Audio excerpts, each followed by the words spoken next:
ৰাতিপুৱা জইন কৰিলে চামগুৰি বিধানসভা সমষ্টিৰ অগপৰ সভাপতি,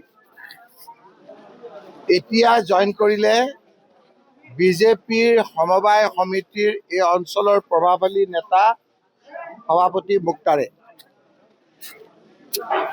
এটা এটাকৈ আপোনালোকে চাই যাওক কি হয়।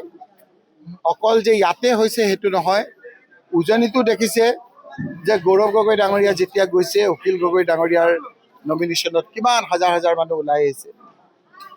লুৰিণজ্যোতি গগৈৰ নমিনেশ্যনত যেতিয়া গৈছে আপোনালোকে দেখিছে কিমান ওলাই আহিছে।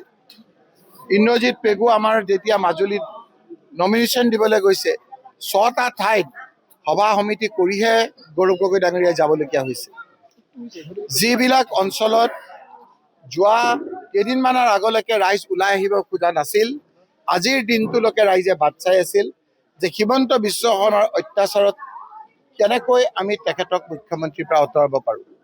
সেইকাৰণে চৌদিশে আজি হিমন্ত বিশ্ব শৰ্মাৰ বিৰুদ্ধে বতাহ বলিছে আৰু গৌৰৱ গগৈৰ হত্যাৰ ষড়যন্ত্ৰকাৰীসকলক শাস্তি বিহাৰ বাবে আজি ৰাইজ একত্ৰিত হৈছে।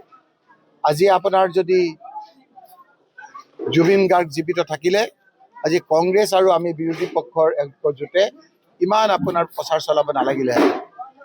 জুবিন গাৰ্গে নিজেই কৈছিল যে এইবাৰ মই আহ্বান জনাম যে বিজেপিক ভোট নিদিব।